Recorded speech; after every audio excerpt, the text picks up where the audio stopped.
Hey guys, I'm Randy Unger, and this is another episode of Unger the Radar, where we talk all things film. And I have with me, as always, a wonderful panel of guest critics tonight. Mr. Rob Harris, welcome back, sir. To have me, Randy. Always a pleasure. Thank you. Appreciate that. And Mr. Fars Bennett, it's been a few weeks. Good to see you again.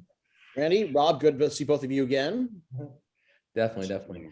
So, guys, we've got a lot to talk about tonight. I just want to say off the top, since things are a little crazy in the world right now with the virus flaring up again, we need entertainment more than ever. And, I love talking about movies with you guys. And I hope those watching and listening to this also appreciate our efforts to bring entertainment to the forefront, not necessarily to distract us from what's going on, but just to ease our pain just a little bit. And just a really great activity with friends and family. You put on a great movie, you laugh, you cry, you're thrilled, and that's what cinema does. So I'm glad I can share that with you guys. Just wanted to say that off the top. Appreciate that. Definitely. All right, guys. So with things being so crazy, I just wanted to know, what are you guys watching right now? What are your pandemic picks this week? Mr. Bennett. All right.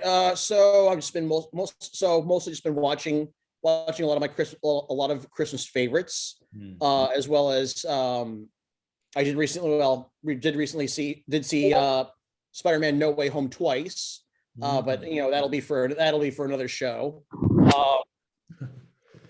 But yeah, Christmas favorite, mostly Christmas favorites, as well as some new ones. I saw 8-Bit Christmas with Neil Patrick Harris recently, and which I would probably say is the funniest Christmas movie I've seen in a while. Wow.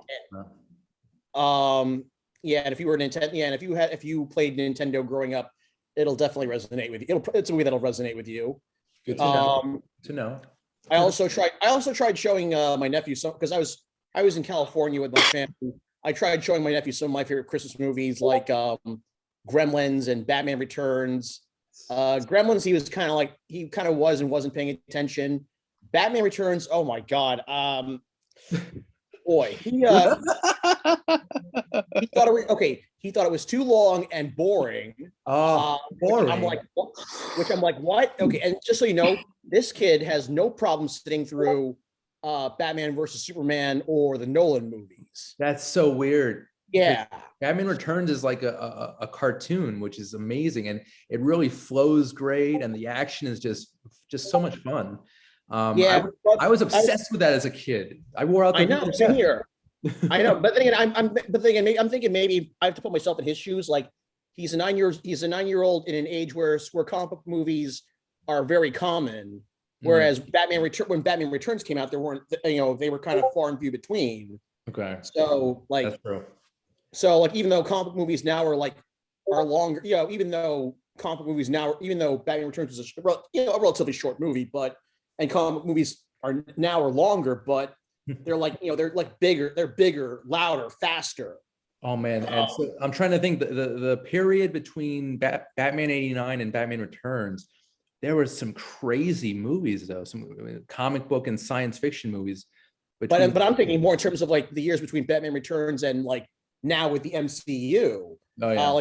Just thinking about how, if you look at how much, Batman and superhero movies in general have evolved. Yeah, in the last 30 years. It kind of takes the excitement away since there's so much damn content, especially on Marvel's end. Like we get something new like every 2 months, and it's insane. It really removes that aura, that fascination, that anticipation. The novelty is a little worn. The novelty is not as worn off. Right. But while we're still on the subject of Marvel, I also did catch up on Hawkeye over the holiday. Okay, save that because we might be reviewing that next week. So all right, table that, sir. Table that. Rob, what have you been watching to maintain your sanity? So I actually watched Back to the Future Part 3 with Jen and her brother for the first time. It was their first time seeing it. Okay. Yes. Wow. So it was really nice to share that with them. And How I old? actually Sorry, remember what you're gonna say. I actually hopped on the Marvel train. I don't know if I told you guys, but ever since I saw the second Venom movie and I saw that they were doing tie-ins, I was like, all right, I gotta check this out. Yeah. So I just finished. Let's see. I watched Guardians of the Galaxy 2, which was great. Both of them were great, and there was another one in sequential order that I just watched. I'll remember what it is, but yeah, enjoying it. It's fun. Oh yeah, Ant-Man, the first Ooh. one. Mhm. Really, really good. It reminded me of like Honey, I Shrunk the Kids. Yes. You know, like really, really cool. I've been watching it with my grandfather, and he absolutely loved it. He's like, "Yeah, this is cool. It's based in science," you know. Like, so anyway, yeah. What didn't you watch something with your grandfather for Thanksgiving? Like it was like an awesome nostalgic movie that you shared with him. It was like a really great like bonding experience. We watched so many movies together. It's hard to remember what it was. I mean, like Cry Macho, you know, that we watched for your show. We both really enjoyed very much. You know, same thing with Jungle Cruise. Nice. I can't remember what it was on Thanksgiving that we watched. I think something, or maybe before Thanksgiving. I just want to back up a little bit. Yeah, we just had Christmas weekend. Did you guys have a good holiday? Tell me, Rob, how was your holiday weekend, sir? Yeah, it was pretty good. You know, I saw my family and everything like that. And I saw Jen's family too. And you know, even before that, like at work, you know, we had some nice celebrations together with my coworkers, and you know, we had fun with our kids that we work with.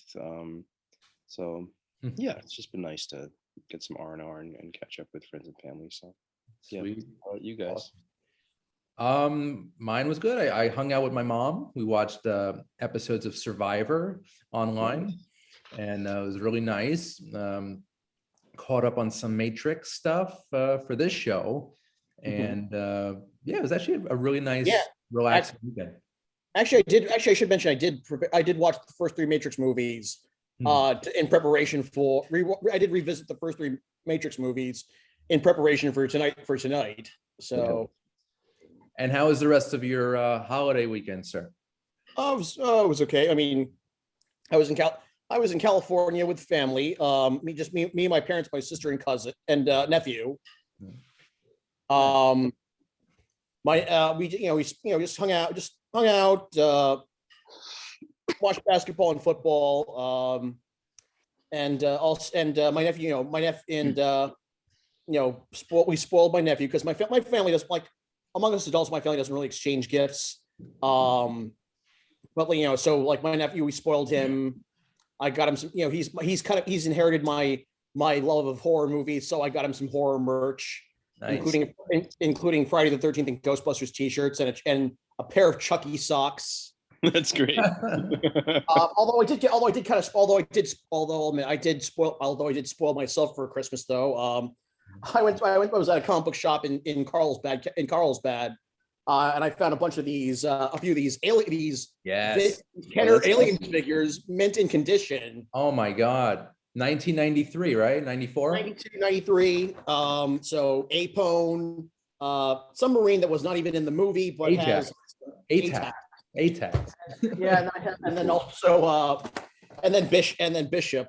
Who looks nothing like Lance Henriksen, by the way. Well, and Apone looks nothing like Al Matthews. He looks more like Alan Matthews than Lance Henriksen, but my it's like don't tell my mom that I bought these, otherwise she gives me that whole "how old are you" speech. Wow, those are some good finds, sir. Yeah, for nearly 30-year-old action figures to be mint on card, and yeah, they look pretty damn great. So treasure those. Cool. But yeah, it was a good weekend for me as well. Just hung out with my mom, and I love that lady. I'm not ashamed of it. She's great to me. She's always been there for me, nurturing, supportive, just loving, and just a really great soul. Yeah. So, also, right to mention, I also spent a lot of time playing with my sister's dog. Nice. Yeah. Cool. All right, guys, I love it. So we were very busy this past weekend. That's awesome. Yeah, it was not a bo- yeah, it was not I mean, despite COVID, Omicron kind of ravaging the world, it wasn't it was not an uneventful Christmas like last year. Right. True. Or last Thanksgiving. That was Yeah. not a great time for most. But here we are, and the year is almost done, and I'm kind of blown away by the movies that were released this year. Some really great titles. Two of them we're going to talk about tonight. The first one being, of course, The Matrix Resurrections, and this is the well, technically, it's the fifth installment. It's the fourth in the franchise. Are you counting Animatrix? I am. Yeah. Is that not canon, or is that like? I mean, it's canon, but I consider it more like it's more of like an anthology than a full movie. Sort of like a standalone, like a spin-off. So yes. for purpose, it's more supplemental. It's more of supplemental than it's like an album, music inspired by The Matrix. So, yeah, or kind of like when The Dark Knight came out, they released that anime Gotham Knights with Kevin Conroy. If you remember that, I didn't see that one. No. Huh.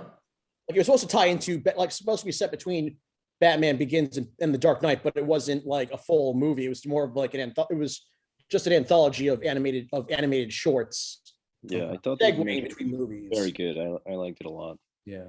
So that's how I feel about the Animatrix. Okay, we'll get into that in a moment. But first, The Matrix Resurrections. It's the first Matrix movie since 2003, where we had both sequels then. So starting off 1999, that's when it all started. That's when we got the first Matrix, revolutionary sci-fi action film starring Keanu Reeves, Carrie-Anne Moss, and Lawrence Fishburne, who basically are navigating the line between reality, bleak reality, and this kind of dreamlike utopia where anything can happen. You can defy gravity, you can dodge bullets. And for 1999, this movie was revolutionary. Fantastic visual effects. It won a few Oscars, I believe, for one of which was very well deserved for the visual effects team.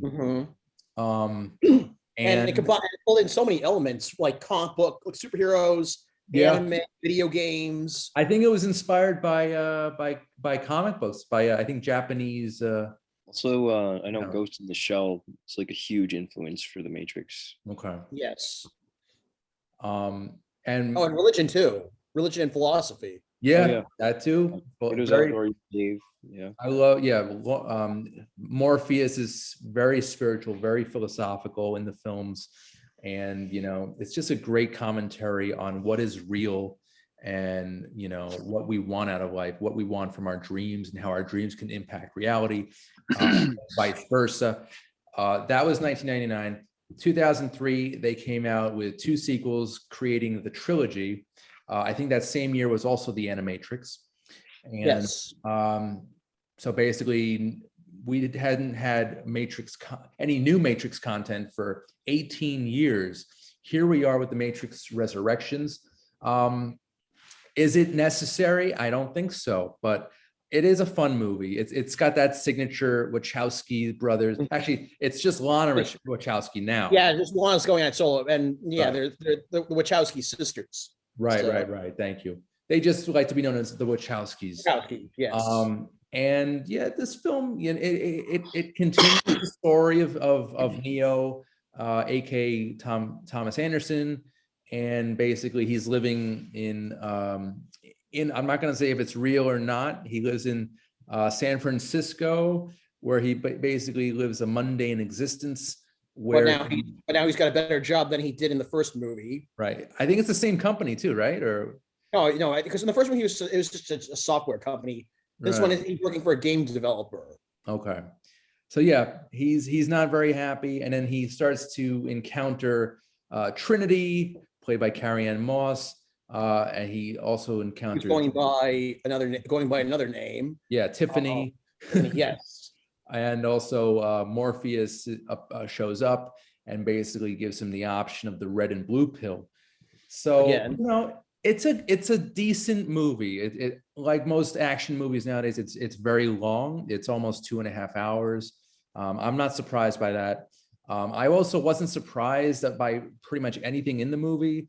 It's nice to look at. It's interesting, but it really kind of just follows the formula of the first movie. I mean, it feels very different. Yeah. I mean, don't know. first of all, more Lawrence Fishburne's no longer Morpheus, Right. and also like kind of moving like because the first three movies were all they were set in this fictionalized version of Chicago that was actually Sydney, Australia, whereas this one it's set in San Francisco, but it was shot, I think it was shot in Berlin. Oh, I didn't know that. Really? Berlin? Yeah. Huh? So that to me that lent a different tone. Yeah. It did. Yeah. It felt a little more grounded in reality. Like, Yeah. something about it was just off. Like in terms of Matrix movies, it did not really feel like a real Matrix movie. Like 2 and 3 were very similar because they were shot back to back. I think also it's just because of the time gap, because of that time gap. Because of technology and how to shoot action. Yeah. I feel like they tried to reinvent the wheel here, and I honestly was not impressed really at all. I thought it was a fun movie. It was decent. I'm still trying to process whether or not I mean, I didn't dislike it, but I'm not trying to process whether or not I liked it. To me, it's definitely kind of channels. I will first of all say, out of every sequel that's got Resurrection in the title, this is the best one. Better than Alien Resurrection, better than Halloween Resurrection. I was about to say, what about Independence Day? That was Resurgence. Resurgence. Any of those sequels. Also, I noticed it's kind of to me it feels more like it's kind of the like the Gremlins 2 or the Wes Craven's New Nightmare of Matrix movies. It's more of like an anti-sequel or a meta. It's like one part anti-sequel, one part meta-sequel. That's good. As you see them poking fun at the various studio that produces these movies, Warner Brothers. Right. Rob, what were your thoughts on the film, sir? Unfortunately, as a huge fan of the first 3 Matrix movies and the Animatrix, I was severely disappointed. I just felt like I was like an hour in and was like, oh, this is beyond redemption. I can't see it like getting better than this. Like it was a good action film, but like I felt it was a little light on action compared to the first 3. Yeah, but I'm just saying, like for a film that's like, an action movie, like it was good, but it didn't do like the Matrix justice. Like I felt like it was almost like, too self-aware, like, oh yeah, like we're getting another sequel to your game, like, and like, all right, like we get it. There were too many things like built into the movie that like, I don't know, like I felt maybe the people who made like were assuming that the audience like didn't know what was going on from the first 3 films. Like I noticed that they had a lot of clips from the original 3 movies. Right. Like maybe do it once or twice, but it was a little bit too much to as much as they did, I think. Yeah, I mean, I just noticed the number of times they went and showed flashbacks from the first. They showed flashbacks from the first 3 movies. It's like you might as well go back and watch those movies. Right. Yeah. I mean, like it was kind of unnecessary, and like I don't know, like there were some really interesting things that I did like about it, with just like the world that they created, but like I don't know, like it didn't have the same magic like as the first 3 films, and it felt stale. We've seen this like a few times already. it's not cute anymore. It's not interesting. It's just there, you know. It's and- not. It's not innovative.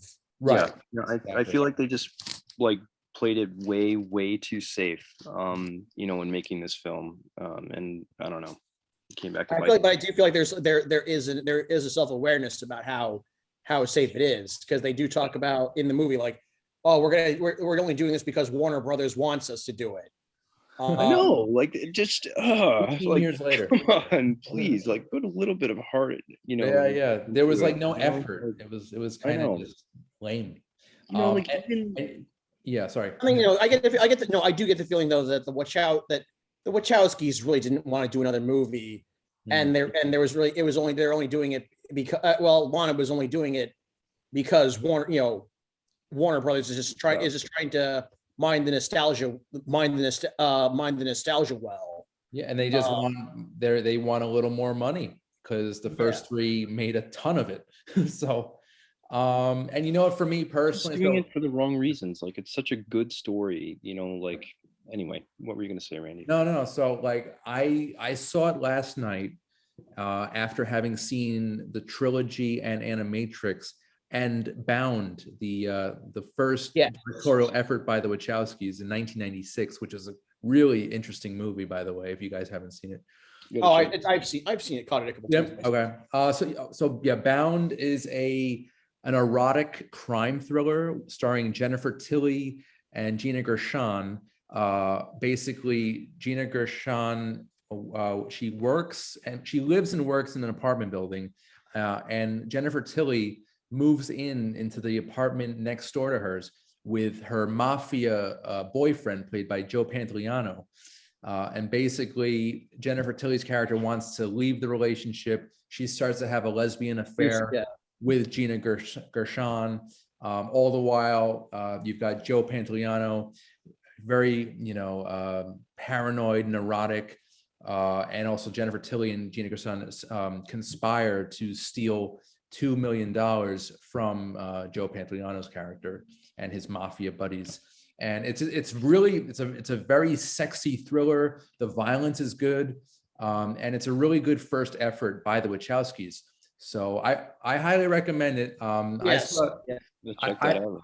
I saw it because I love Joe Pantoliano. Pantoliano, we know, was in the first Matrix. Cypher. Yeah, Cypher. He 22 years later, spoiler alert, he basically plays a villain he's a double agent who tries to go against Morpheus and the Nebuchadnezzar, but he gets killed in his attempt to do that. But yeah, Bound from 1996, very, very good movie, Rob. I recommend that one. Check it out, Randy. Thanks. Yeah. So I saw those. It was a busy weekend. Aside from Survivor with my mom, it was a very Matrix Christmas for me. Same. Right. So it was good homework for Resurrections. And yeah, I was with you, Rob. I was let down by the newest installment. I felt, and like also just from the previous, like, see that Neil Patrick Harris is in this movie. Right. That was, to me, right there, was kind of a sign, like, what's the tone of this? Where is this movie going? Like, what is it supposed to be funny? Yeah, I know. That's true. I do know that Neil Patrick Harris has done his share of serious roles, but I largely associate him with comedies. Me too. And of course you just saw really 8-Bit good. Christmas. So yeah. Yeah. Interesting. It was, I'll be honest with you, my favorite aspect was the reintroduction the reunion rather of Neo and Trinity. Yes. They have some of the best chemistry in any science fiction film, I think. And I just wanted more of that. Mm-hmm. He doesn't age. Carrie Ann Moss didn't age. Like she looks. Oh yeah, good. she doesn't. Yeah. I swear to God, they put both, like, I swear to God, both of them have been, like, must have been in cryostasis between movies. Right.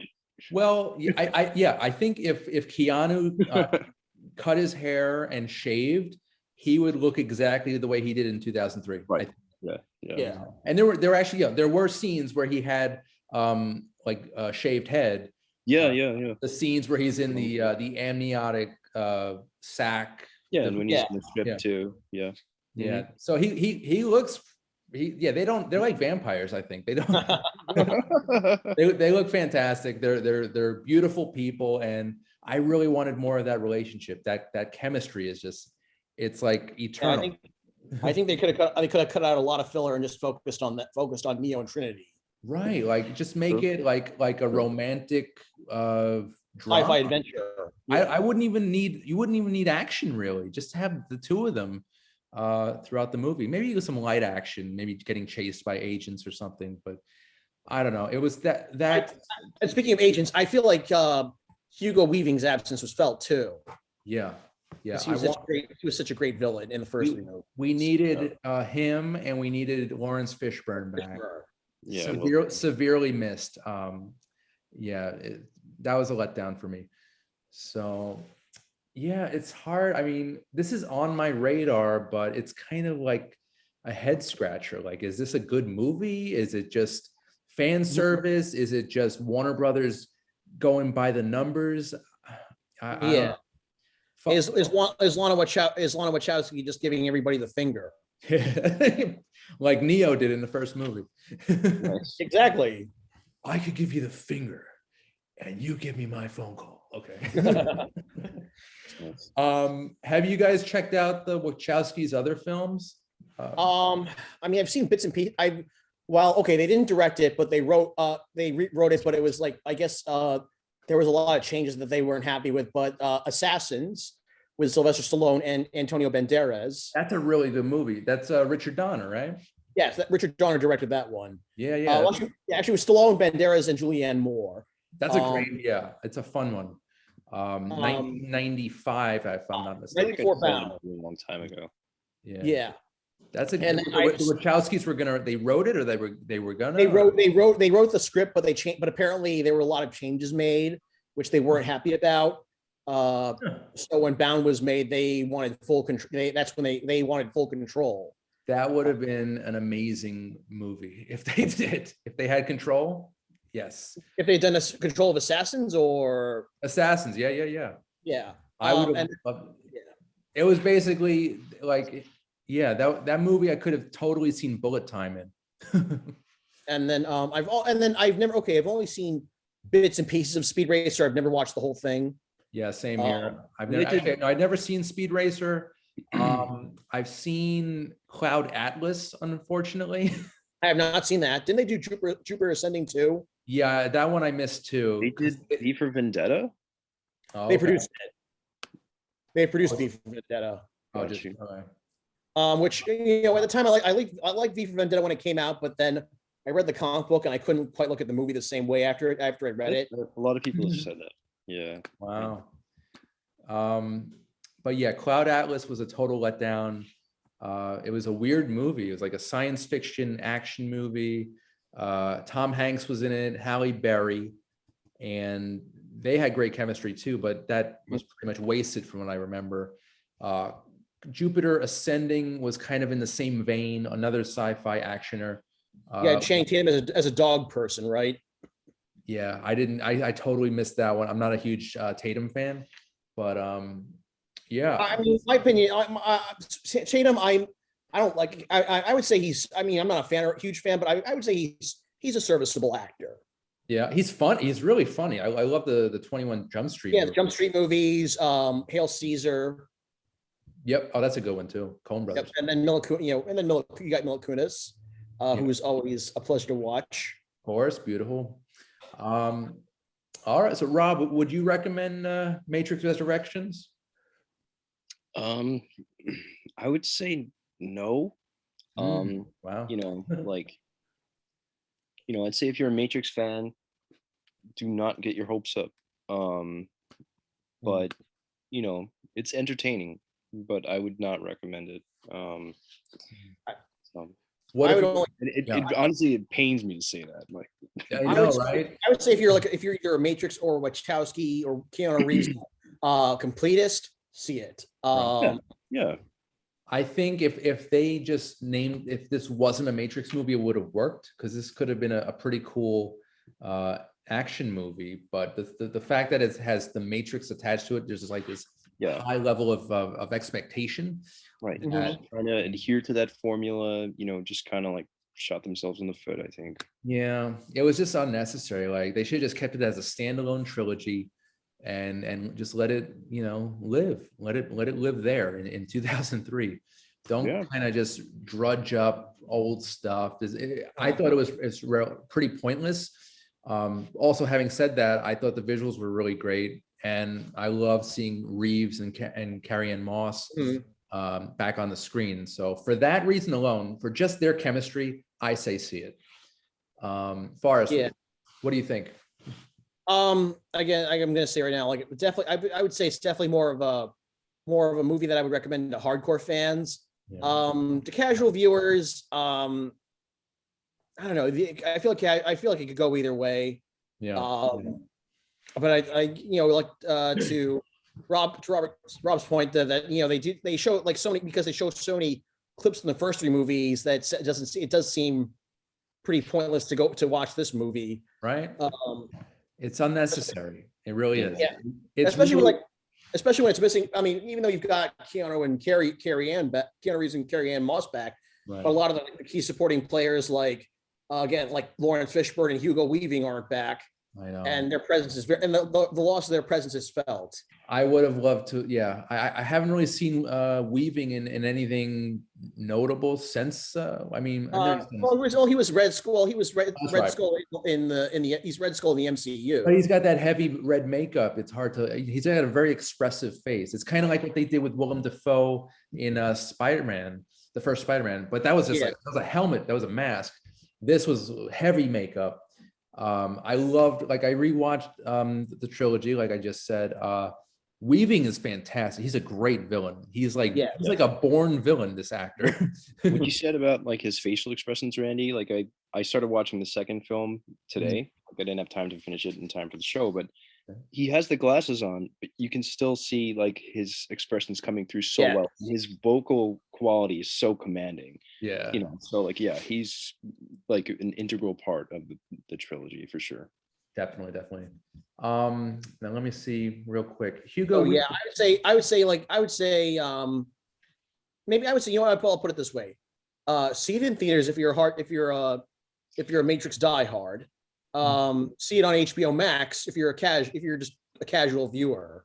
Yeah, definitely. Also, Hugo Weaving, I just looked it up. The Priscilla, Queen of the Desert. Yes. I've seen part of this movie. It's a shame I haven't seen the whole thing yet, but yeah, Hugo Weaving, I think he plays a drag queen in it. Yeah, him, Terrence Stamp. I'm trying to remember who else was in it. Was it Guy Pearce? Guy Pearce, yes. Guy Pearce, another great Australian actor, by the way. So yeah, that's another movie. And then also his niece, Samara Weaving. She was in Bill and Ted Face the Music with Keanu Reeves. Nice. Cool. All right. Well, I say see it. If you're curious, I'm with Forrest on that one. If you're a Matrix completist, definitely check it out. If you don't really like the Matrix, you can totally skip it. That's fine. Or if you're just a casual, more, if you consider yourself just like a casual movie goer or casual Matrix fan, you can see it on HBO Max. Definitely. Cool. All right, guys. So The Matrix Resurrections is now playing in theaters and is also currently streaming on HBO Max. So check that out if you want. You could take the red pill or the blue pill. Nice. So guys, we're just going to take a short commercial break, but we'll be back with more movie reviews right after this. Under the Radar is brought to you by Magnitude Jewelry. Add a 2 to match your attitude. Patent pending, interchange genuine gemstone and crystal EMF protection jewelry. For more information, please visit magnitudejewelry.com/gemgirl or call 718-268-6634.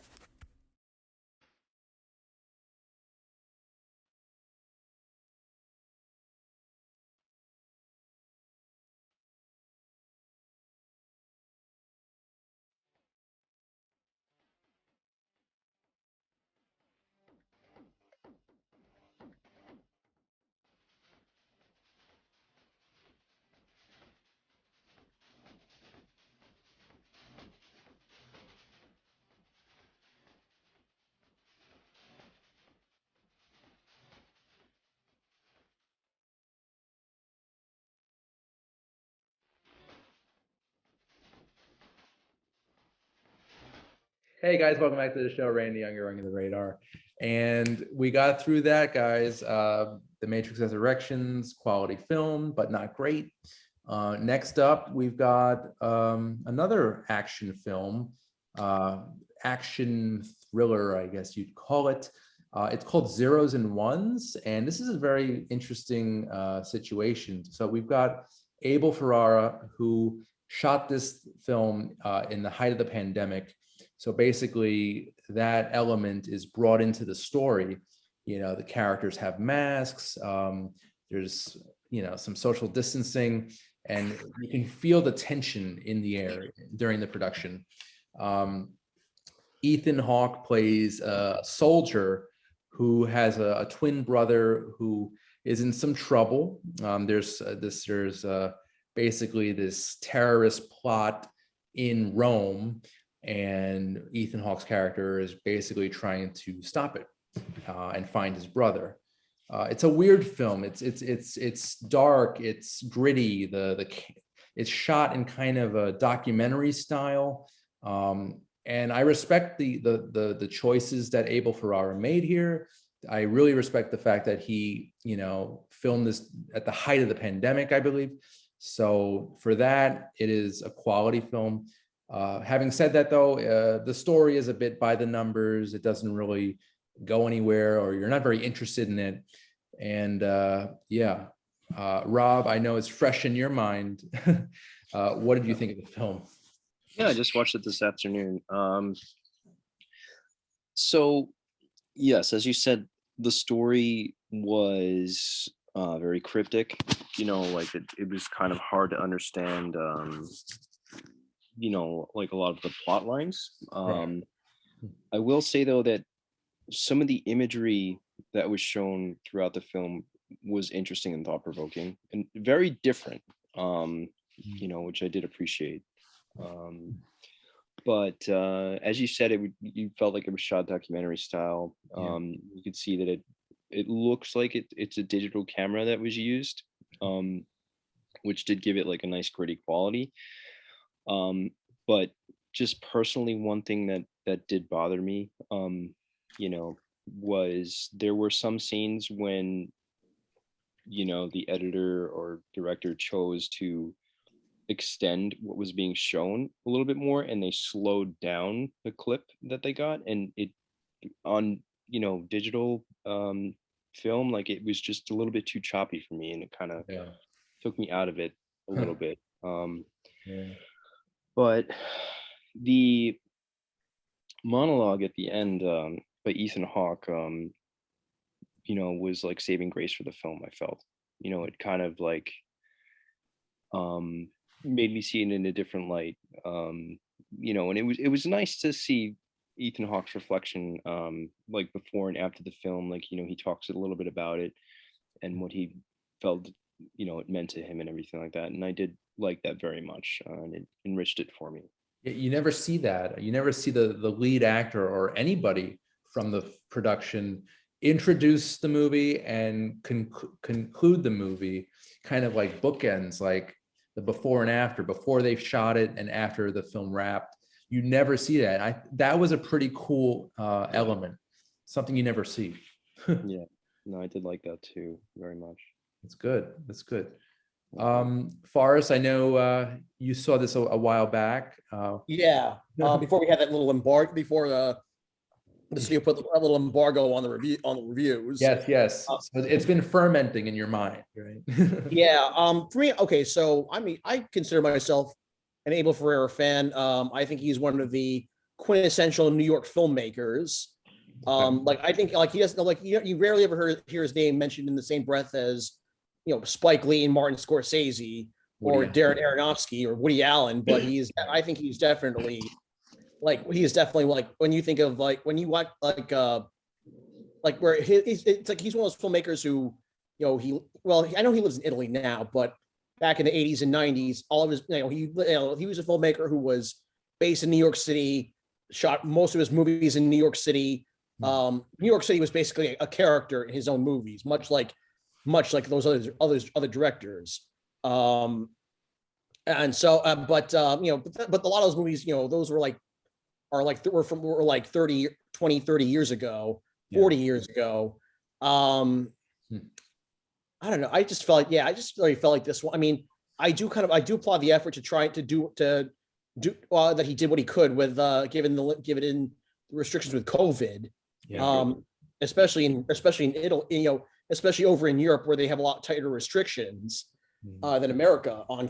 But it just felt. But to me, the movie just felt like and also Ethan Hawke, excellent actor too. But this one just meandered I felt like it meandered a lot and didn't really go anywhere. It was really hard. It was really hard to sit through.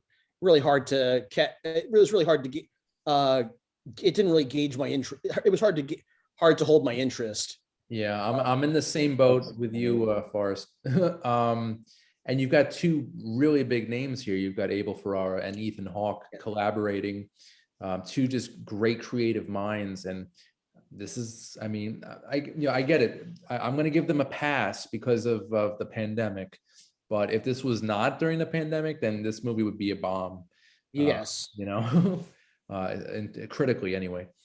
But yeah, I was let down. But again, I respect Ferrara's decisions here, and I've been following Ethan Hawke for a while now, and he's done some great work over the past couple of years, especially.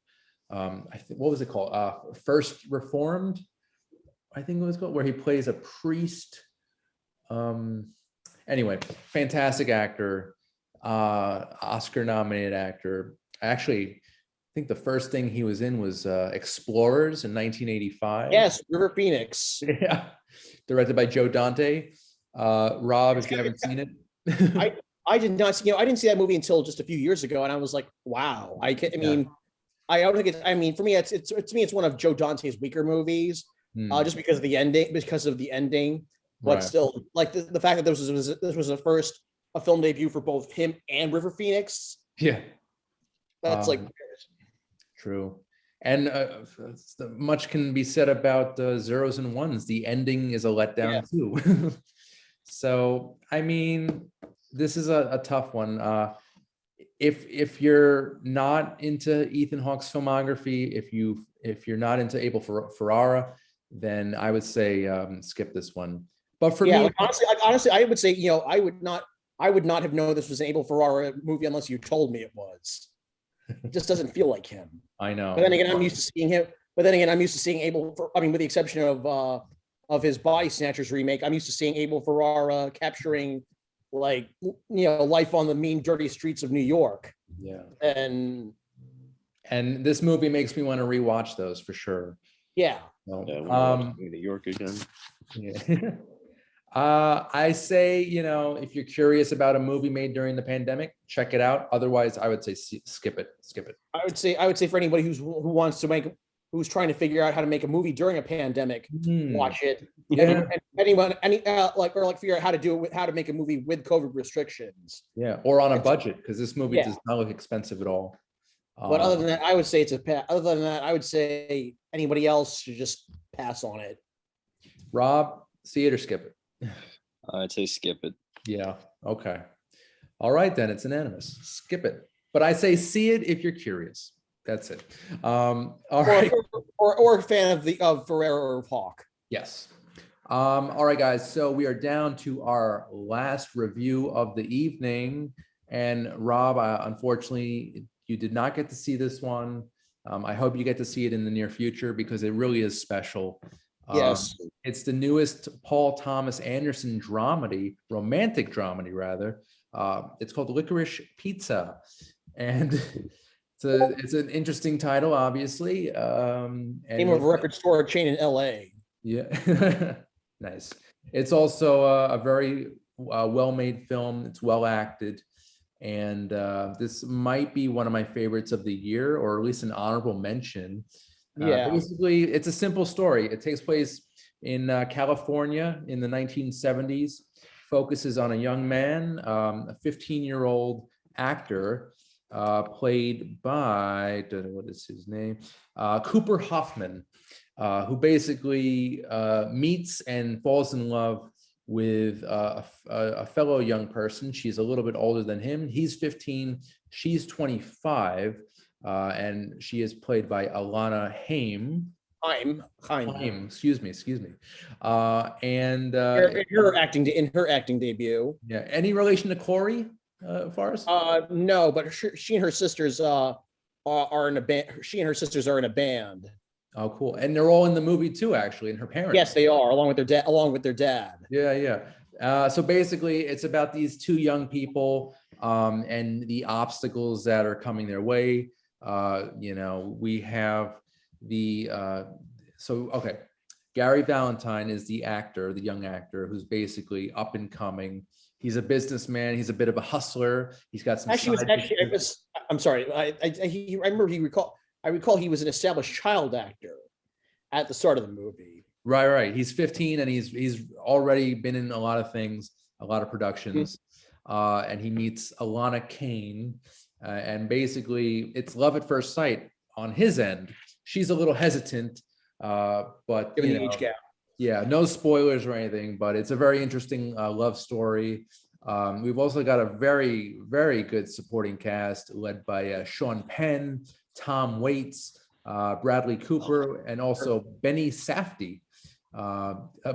Sean Penn plays this veteran actor who basically courts the lead actress Alana Haim. Excuse me. Bradley Cooper plays John Peters, producer during the 70s, and after that, who's basically psychotic in this movie. It's hilarious. He steals the show. I would say, based on what Kevin Smith has said about him, this seems pretty. It seems like a pretty accurate portrayal. Nice. So it's a fun movie. It's quirky. I love quirky, and it's a great. It's a romantic dramedy in every sense of the word, and it is Licorice Pizza. It's really great. Forrest, what were your thoughts on the film? Let's see. Well, Paul Thomas Anderson. I've only seen a couple of his movies. I've seen Boogie Nights. Yeah. I've seen Punch Drunk Love. I think he directed Punch Drunk Love. That wasn't. Yeah. That was yes. Both excellent movies. This was also really good. I found. I think this was. I mean, a lot of people are making it. I was seeing on Twitter like there was a big stink about its portrayal of the relationship between Cooper and Haim. But I feel like it's a very new, they do not, I don't think it at all endorses, statutory. Yeah, exactly. It's very new. It's very nuanced. It's a very nuanced. It is a very nuanced. The relationship is it's approached with a lot of nuance. Right. And I definitely get that feeling. It's very like, because Paul Thomas, the 70s seems to be a very because I'm guessing that's around the time he grew up. That's and the 70s is very much it's kind of Paul Thomas Anderson's one of his special interests, or an era that comes up a lot in his movies. Right, and you would think that he has experience, like he was born. I mean, he was born in 1970, so he probably only remembers the later half of the 70s. Yeah, so, but he definitely has a fascination with the era. So yeah, especially with Boogie Nights, it's classic. Yeah. Yeah. And definitely like a great. Between this movie and Once Upon a Time in Hollywood, there's that I guess this whole like it's basically like a love letter to L.A. in that time period. They're love letters to that time, to a time period, or to a bygone era of the 60s and the 60s and the 70s. Yeah. Would have been a great time to grow up in, I'm sure. Like an interesting time. Interesting. Actually, I would say it was but definitely an interesting one. For me, I think I'd want to grow up in the 80s, like as a teenager in the 80s, like Marty McFly. But that's a personal choice. If I had the option of time travel, but I mean, for me, I'd want to go back. I'd like to just go back to the 90s so I could go to Woodstock '94. I remember hearing about that there. Yeah, I was like 9 years old, And I was sick. I was 6. nice. So Rob, I know you haven't seen the film, but from what we've just explained, would you want to see this film? Oh, very much. Yeah. Yeah. I'm really excited about it. I'm disappointed that I couldn't see it actually. I was really looking forward to it. But I do like Paul Thomas Anderson. I saw The Master way back when. Oh I yeah, very much like yeah. to Oh revisit that. man, yes. Amazing cast. Yeah. Really interesting story also. Hmm. Let's see. Magnolia, I also really like. I was actually just thinking about that movie the other day and just how like interesting it is and different, and just how like it just kind of like hits you like in an emotional way like not many things can. And even the cast in there is tremendous as well. And His Yeah, movie movies are nights is classic. his movies are so diverse, and the stories are so different from one another. Yes. Mhm. Um, Yep. and And of they're course, yes, Rob, the cast he definitely utilizes his actors in the best way. Yes. It doesn't matter how big or small the role is. Like he gets the bet. He gets a lot. He brings out a lot of great talent. And also, I just want to also point out that because this was also this was Alana Haim's first movie, and she was Cooper Hoffman. excellent. Yeah, they were both great. Yeah, and it's because I think she definitely makes that list of talented singers that turn of because there's a lot of singers who become actors but they don't pan out, like Madonna, but Right. but Right. I think Haim's on that list of actors that singers turned actors who actually work. Yeah, Uh, definitely. So he's got the newcomers mixed in with the veterans, and it's wonderful. I think if Philip Seymour Hoffman were alive today, he would have totally been in this movie in some capacity, and would have been amazing too. Yeah, I really miss him. Yeah. He was one of my favorites, of our era. Really huge loss for us, I think. He was a legend, gone Yep. way too soon. Yep. So yeah, this film, I mean, I've seen it twice already, and I think it gets better with every viewing. So I'm gonna excellent music. Also, yeah. even technically, I think music editing, cinematography, fantastic. And I remember getting excited for it because it had a great trailer before the release. Was that a David Bowie song, right? Yes. Yeah. Okay. Forget the name of it, but it's just a really good tune. So yeah, I say see it. It's a great date night movie. Check that out. And yeah, that is Licorice Pizza, a title you will not forget. It is now playing in theaters. So yeah, go check that one out, guys. All right, so I just want to go through some coming attractions for this week. We've got an action thriller called The 355. It's got Jessica Chastain, Lupita Nyong'o, Diane Kruger, Penelope Cruz, and Fan Bingbing. Yes, I'm assuming she's popular overseas. I mean, she's a big name in China. Okay. So that's sort of like an action thriller with a female-led team. So that's promising. Actually, it's a slow week. We got that and just two more. We've got a Persian film called A Hero, and it's a drama thriller. We also have a Bruce Willis action thriller called American Siege. And basically, you put Bruce Willis's name on any movie. And in Die Hard, he's gonna phone it in. Yeah, he's gonna exactly. People are gonna go see it, even though he's like, I'm not saying he's over the hill. It's just it's enough already. You can tell he doesn't care. You can't tell he's half-assing it at this point. Yeah, no, he's good. The last decent action movie he did, I think, was Armageddon, in my opinion. I'd say I'd go a little further, a little Yeah. further and say Sin City. Well, there was Oh, Red, Sin City. Red 2. Okay, Red Two. Well, I would Okay, say, you're right. for me, the Red movie, for me it was Helen Mirren and John Malkovich made the Red. Helen Mirren, John Malkovich, and Mary Louise Parker made the Red movies. Right, right.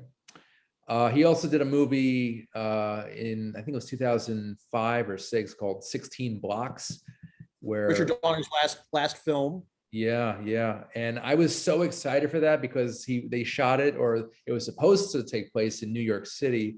And I was like, this is gonna be like Die Hard with a Vengeance. This is gonna be amazing. No, It was not.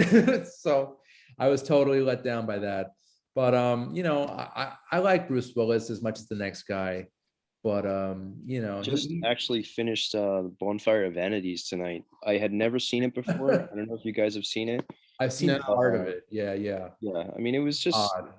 Bruce Willis is in it and everything like that, and Tom Hanks, yeah. and Aykroyd. yeah, I mean, it's just interesting to look at. I like watching movies like from the 90s and like 80s that I've never seen before, and that was one of those that was a treat just to watch. Okay. So yeah. Cool. Yeah, and then so it's Tom Hanks, Bruce Willis, and also Melanie Griffith. Yes. Okay. What was I thinking of that had Dan Aykroyd as an old, as a crusty old man? Oh, Nothing But Trouble. Nothing But Trouble. Okay, never mind. Yeah, I get those two mixed up. Rob, if you haven't seen Nothing But Trouble, that I've movie. seen it many times. You man. have? Okay, I love good. that movie. Oh Yep. my God. Digital Underground performs in that movie, Randy. And Tupac Shakur. Yep, exactly. Yeah, Such a weird freaking movie. so good. Yeah. It's such a gem. Like it's so weird. I remember seeing that as a kid. It was on, I think, Channel 11 during the afternoon. And whenever the rappers and the musicians were thrown into that machine that chomps them, and then you see the bones, that always freaked me out as a kid. I know. There's so many things in that movie that are just unforgettable. Like I caught it on TV too when I was a kid, and I think I asked my dad about it. I was like, Dad, what was that movie? So anyway, it was an odd one. Yeah. 1991 was a good year for movies. Okay. So yeah, so we just have those 3 films coming out this week. So if you're curious about any of those, check it out. Forrest, any of those pique your interest? Maybe the 3. I don't know. They to me they all scream dump month. Dump month. Yeah, because January is traditionally dump month for Hollywood's dump month. Where they put the movies they know are terrible in the dead of winter where nobody will watch them. Right. But I don't know. I have although maybe the 355, but only because of the cast. Right. Gotcha. How about you, Robert? Anything interest you? Yeah, I'd go see the Siege movie with Bruce Willis. Yeah. Give it a shot. Why not? Yeah. Cool. Yeah, I'll probably check out the 355 down the road. It's a good cable movie. So that's like something you'd probably catch on Stars on Saturday afternoon. Yeah. Sounds good. We'll see. We will see. All right, guys. So we've reached the time of the evening for plugs. Anything going on, Mr. Bennett? Well, I recently played. This was a big deal. This was a huge deal for me. Earlier this month, I was not expecting to do it at all. Earlier this month, I played the Toxic Avenger for Troma. I was cast in a promo that they were filming for their streaming app Troma Now. And as soon as I messaged the director Rocco Zevenbergen, I let him know that, hey, I'm interested in participating in it, because he was like, hey, who wants to be in a shoot for Troma? I said, yeah, I'm interested. And he's like, okay. He's like, okay, you're playing the Toxic Avenger. Wow. So that was really exciting. Never would have expected to do that ever. But great. That's a bucket list item. I know. It's like, and it was a fun shoot to work on. But I will say, wearing the Toxic Avenger mask I can kind of I now understand. It's like I now have an understanding of where every Batman and Power Rangers actor is come from when they talk about their least favorite part of playing a superhero. I mean, again, it was a fun shoot. It was a fun shoot. So I don't want to disrespect Troma or anybody, like, especially not as a Troma fan, but I will admit it was a little claustrophobic in that mask. Could you see out of it? Because there's like one I eye, could right? not see, hear, or breathe, I could barely even speak in that mask. Oh my gosh. How long was the shoot? How long did you have to wear that? Only a couple of hours. Wow. What a trooper. Troma trooper. It's so cool. That It's is so cool. Forrest. Yeah. Wow. I love it. I love it. Rob, how about you? Any plugs this week? Just some interesting news to share. Jen actually bought me a Terminator 2 like official script. So I'm going to be making my way through that. And I was telling her, like this past year, like I really want to get my hands on a script of a movie that I know and love very well, and Terminator 2 is obviously one of them. Just to kind of like compare, like, the memory of the film in my mind's eye and just kind of see how it would be written on paper, because I do have a lot of ideas for stories that I want to write down. So so this is like a little bit of a stepping stone for me, so I'm very excited about it. So it's Terminator 2, right? Yep. Okay, so that would be a perfect, like, if you ever got to meet Arnold or Linda Hamilton or Ron Patrick or even Edward Furlong. I actually interviewed him a couple years ago. That's so cool. Get that autograph. That would be a priceless. That's a holy grail item, sir. Yep. That's a cool gift. Or James Cameron. I would say, if you met James Cameron. Yeah. Yeah, I know. Imagine. Like it. I love that. Oh, one of my favorite directors ever. Yeah. Oh man. I mean, he directed my favorite movie of all time, Aliens. So good. Yes. It's so good. Every movie, pretty much, even The Abyss are great. Yeah. I would love to. I don't know if it's ever going to happen. I know they want to do it, but a sequel to True Lies, it would be. Oh man, yeah, that would be a lot of fun. Yeah. They were going to do it. I think in 2000, 2001, but then sadly 9/11 happened, and they were like, you know what, a movie about terrorism, not so funny. Islamic terrorists. So. Yeah. But I love pretty much all his movies. I can't, even Titanic is a really, really well-made movie. Yep. And it's just it's quality director right there. I would say if you can also get a chance to read his script for Rambo First Blood Part 2, because it's very different. It's still very much an action movie, but it's very different from what made it onto film. Interesting. Oh, really? Yeah, I'll have to check that out. Thanks, Forrest. Cool. All right, guys. So sadly, we are out of time, but I just want to give a plug for Under the Radar. You could check out new episodes of the show every Monday at 11 a.m. Eastern on Manhattan Neighborhood Network. You could also watch the show on the Lifetime channel. That's channel 2, Manhattan Neighborhood Network. Also, cable channels FiOS 34, RCN 83, and Spectrum 56 and 1996.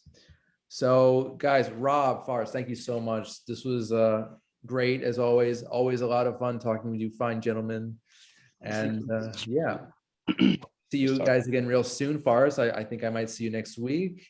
And everyone watching at home and on your devices, I'm Randy Unger. This has been Under the Radar.